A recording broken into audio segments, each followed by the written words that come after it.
Good morning, afternoon or evening, depending on what part of the world you are watching from. So a bit of a news flash before we start the video today. I just wanted to do a shout out. The donations have been coming thick and fast. Must be something to do with the ride ending in the next few days. Thank you so much to everyone that's donated to the IHC and supported me on this ride, and the donations that have come in from the last few days. I've got my little list here. So we have Danilo. Danilo is a Brazilian friend of mine in New Zealand. He's also a keen motorcyclist and very possibly the most stylish man on a motorcycle in New Zealand. So muito obrigado, Danilo, much appreciated. Next on the list is Franco.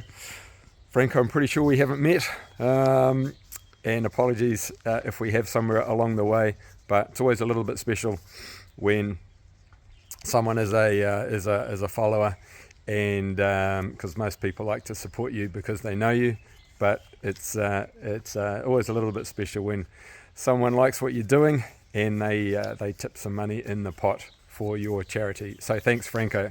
Next on the list, Paul and Anne, old friends. I was the best man at their wedding 25 odd years ago, so thanks Paul and Anne. Looking forward to seeing you soon in Auckland. Another special donation, well, they're all pretty special actually. One's no more special than the other, but shout out to Darren and Hayley in Newcastle, Australia. My almost my second home, maybe my third home after New Zealand and Croatia. But really happy to hear that you're enjoying, or you enjoyed the ride around the world and watching the videos. So looking forward to having a beer down the Katara Bears Rugby League Club and catching up again after a long time. See you in Australia soon. And lucky last is a mate that I've known for over 40 years anyway, and it's always good to see him when I'm in London. Richard, thanks Richard, always good to see you, mate, and appreciate you backing the IHC. Beers on me next time. Anyway, let's get back to Ireland. What's up, adventure travellers? Here we are on the River Lee in Cork. I've got my sexy rain jacket on because it's a bit windy and it's also threatening to rain, so don't want to get soaked. Just going to have a bit of a look around Cork after 5 days on the trot, on the bike. That's a lot of riding. Steve-O is headed back to London because he's got stuff to do, so let's go check out Cork.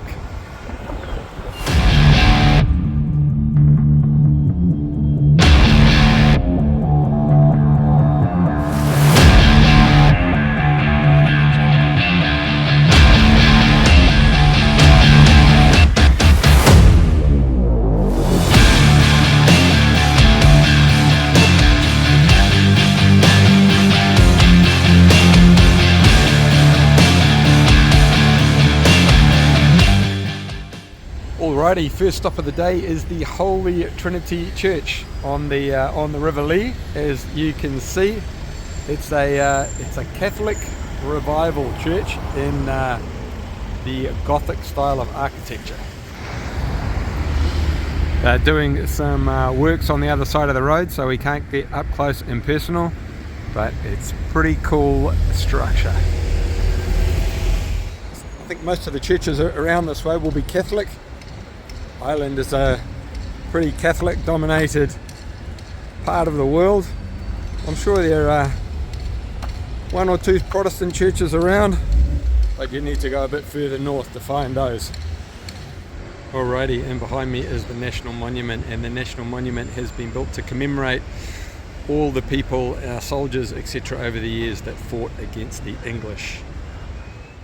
It commemorates various periods and battles over the years, because it did take hundreds of years to get rid of those pesky English people.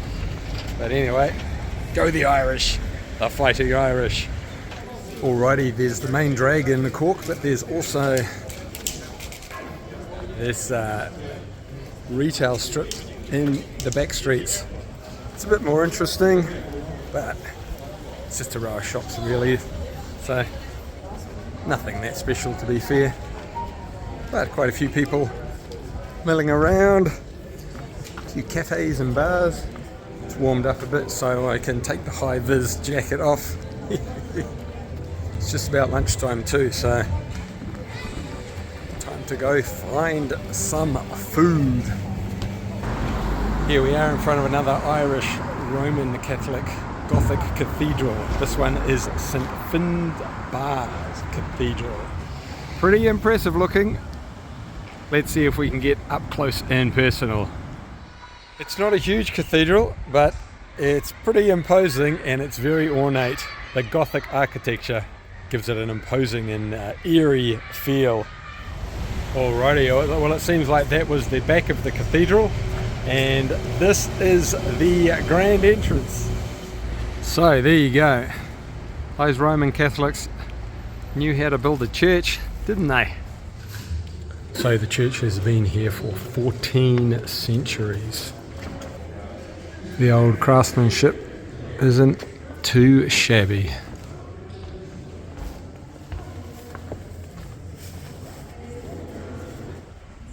Up behind there you've got the old church organ. Look at that. You've got the old stained glass windows.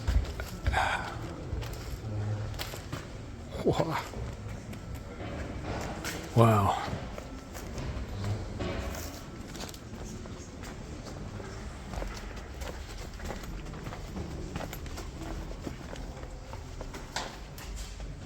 Very impressive.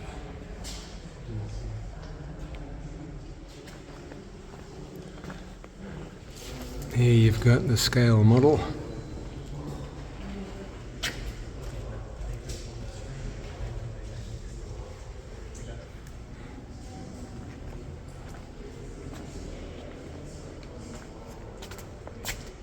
And there's the altar up the front.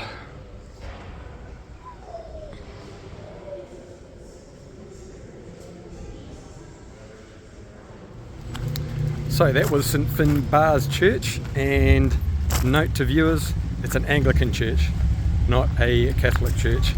Everything that I say on this channel should be fact checked, and as you know, I'm winging it most of the time, but I try to get it as accurate as possible.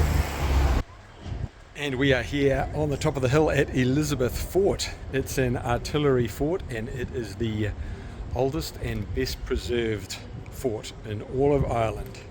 Let's go check it out.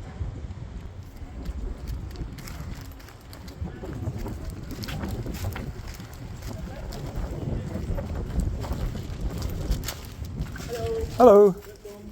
The visit is free, and that's the access to the walls, and that's an exhibition with a bit of history of the place. Lovely, thank you. Cheers.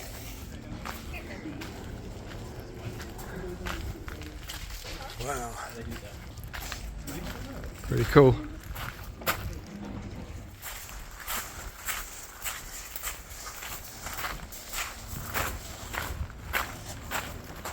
So the fort was built in 1626, so it's 399 years old.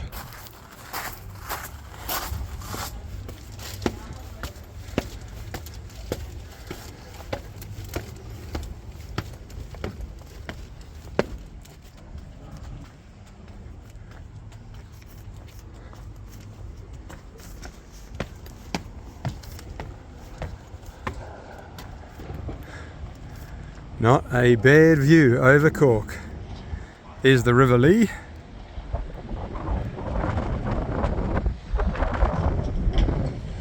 Pretty good spot on the top of the hill. And there's the interior down there. Wonder if those houses are original.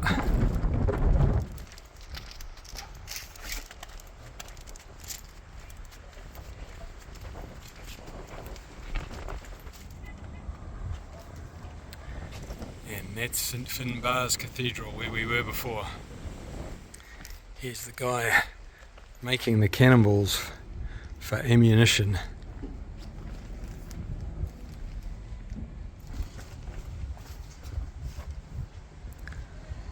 A few heads on sticks of the baddies.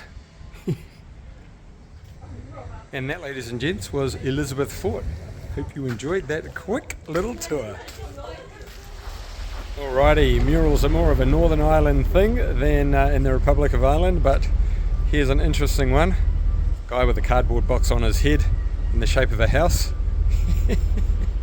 You tell me what that means, because I've got no idea. What's up, adventure travellers? Here we are in Cork, and it's bonus day today because I've got old mate Chris with me. Chris has come all the way from New Zealand, and Chris and I have known each other for over 40 years. We met back in our school days, and Chris is a hardcore biker. He's way more hardcore than me, but that's not hard. Anyway, Chris and I are going to be riding for the next couple of hours, and then he'll be peeling off and I'll be heading to Dublin. But it's awesome to have you along, Chris. Thanks for meeting up. But let's get on the road and see what we can see.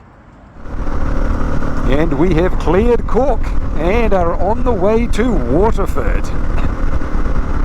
Just on a little bit of coastline here. Can smell the sea salt.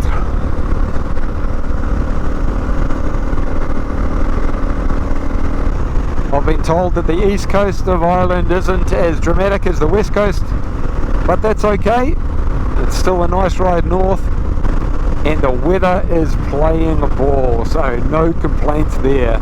It's a little bit chilly. We've got Chris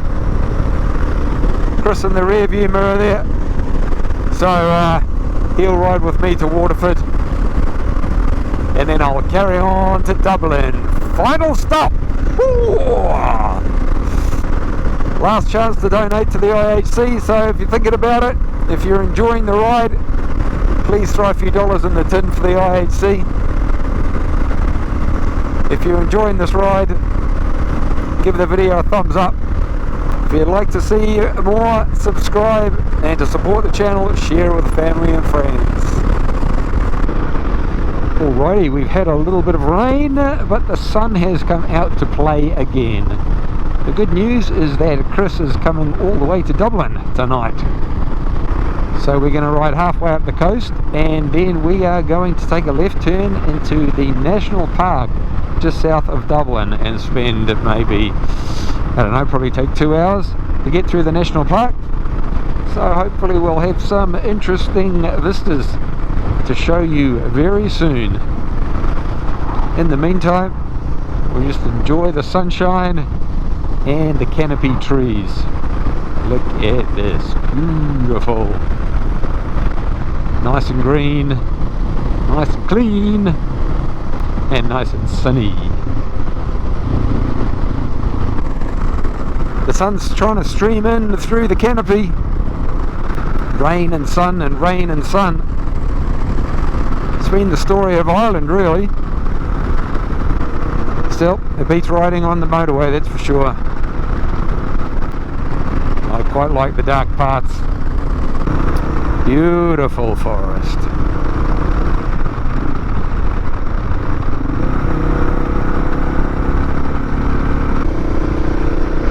I think the name of this national park is Wicklow National Park, something like that. Wow, look at that. So we are heading for a destination called Sally Gap. I think it's a lookout of some description. There we've got this this purplish shrub like they had in Scotland, covering the hills. Royal purple. Yeah, woo! Down the other side we go. Wow. Awesome.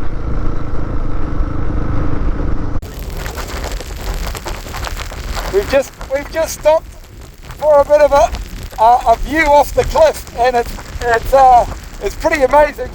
But the rain's come in at exactly the same time. Anyway, check this out. How's that for a valley view? Bit of a lake down below. The lad's on tour.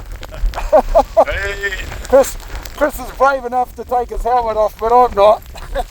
Silly enough. And here we are, over the top, at the top, somewhere near the top. Pretty cool up here. A little bit chilly. I think that's the top over there actually, with the big aerial on it. That's probably not a bad guess.